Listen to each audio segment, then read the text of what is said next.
Hello, it's Rafael Gutierrez again, and today I actually was going to talk about something that's a little different because it's not something that we see right away. A lot of times we may or may not see it till later on. And the reason I'm actually talking about a specific subject is because of the death of someone who probably all of you have already read about or heard about, Muhammad Ali.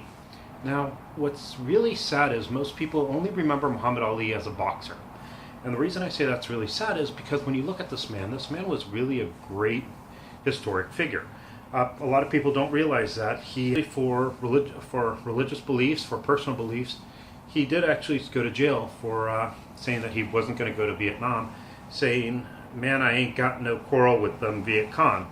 Now, the thing is, a lot of people would say, "Oh, well, there's a lot of people who didn't want to go to Vietnam, and there are some people who did, who, we do have to respect them too."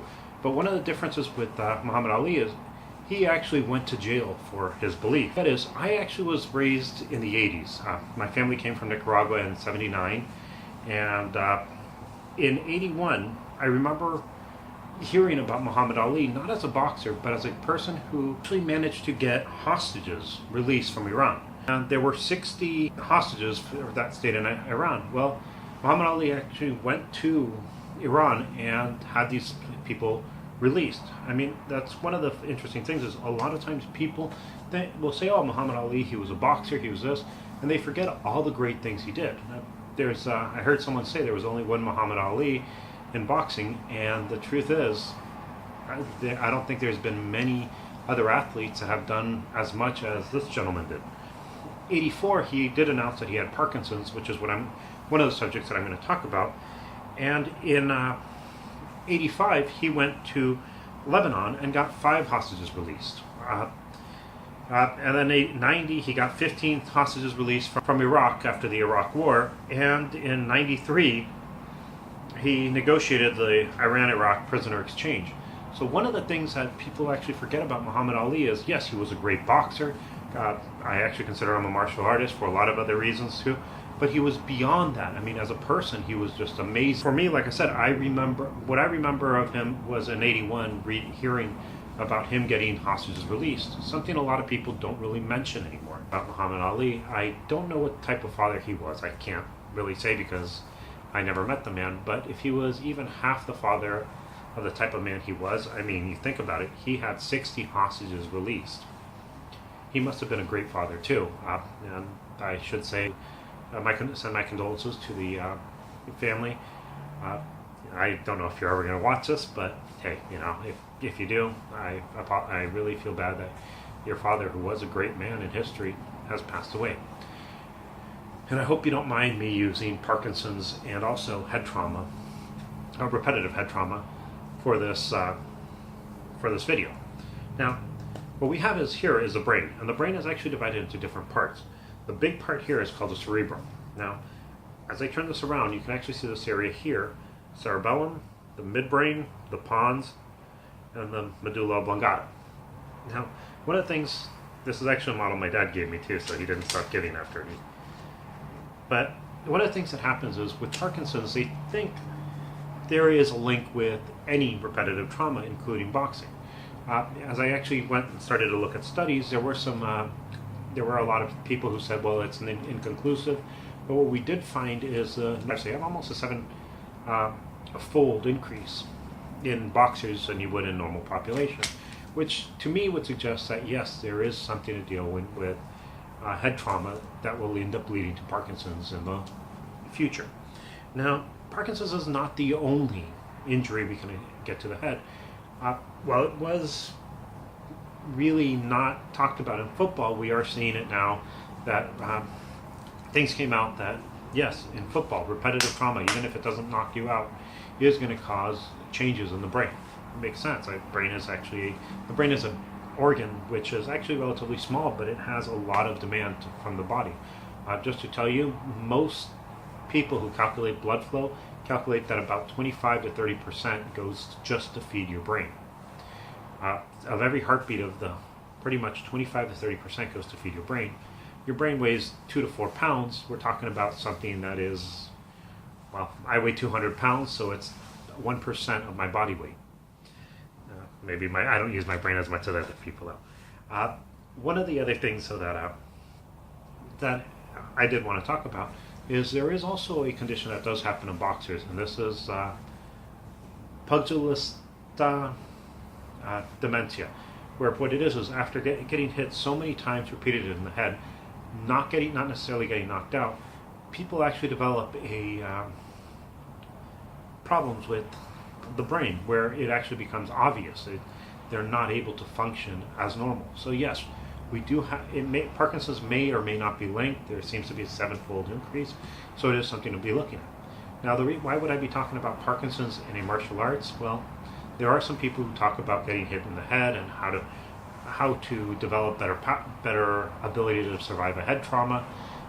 The thing that we actually see is the more head trauma you get, the less likely you are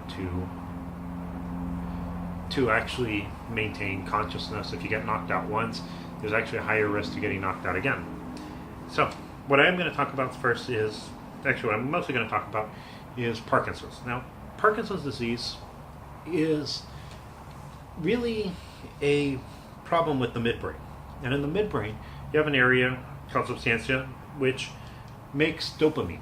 And dopamine is an inhibitory neurotransmitter that goes to the basal ganglion and then will affect the cerebrum, which, when you have too much of it, it causes a weird rigidity where muscles don't necessarily relax the way they're supposed to. So you end up getting these really interesting movements. For instance, one of the first signs they say is pill rolling. Well, you'll see them standing, someone with Parkinson's stand, and they'll do something like this over and over again. The other thing is something called an intention tremor, which what it is as they try to do something, the more effort they put, the more their hand shakes. So if I'm coming out this way, you end up getting a shake as I push my hand out. And that's actually all due to dopamine. Now, the sad thing about this is dopamine does not cross the blood-brain barrier. So actually, it's actually a good thing, because what it means is we can end up giving something called L-DOPA, which can, and have it converted in the brain. And we can give medication to keep your body from breaking down L-DOPA into dopamine. And so it affects mostly the brain. The problem with this is what happens if you have too much dopamine. Now, too little ends up giving you Parkinson's, but too much ends up giving you something else called schizophrenia. Now, that's actually one of the problems, is when someone is being treated for Parkinson's, sometimes they develop schizophrenic symptoms because of the medication.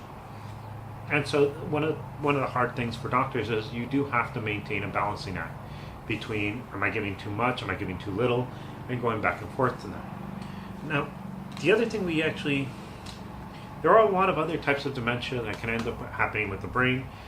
In Parkinson's, it does cause neurological problems, and mostly it's motor. Now, some people who read about it will say, well, Muhammad Ali didn't die of Parkinson's disease, he died of sepsis. Now, sepsis is pretty much is when bacteria or viruses get into your bloodstream and end up causing multiple systems breakdown because of the infection.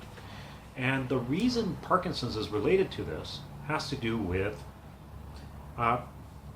breathing. The breathing is actually controlled by the brain. It's actually the area called the pons down here and the medulla oblongata. But there is a lot of breathing problems that does eventually occur with people with Parkinson's disease. So what probably ended up happening with Muhammad Ali is he had his Parkinson's disease.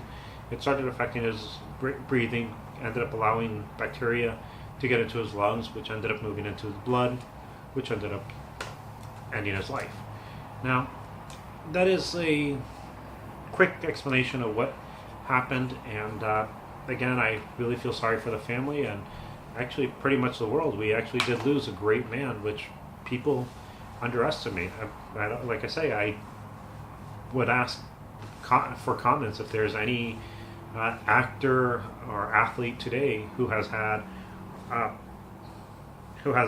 released 60 hostages.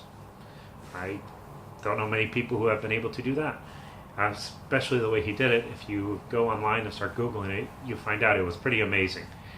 Well, that is my presentation for this week. I hope you enjoy it.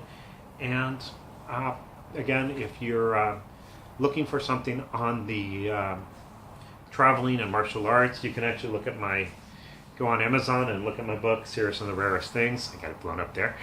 All the money does go to me. Well, not all the money. Some of it goes to Amazon, and so it ends up being something that will help you support my channel.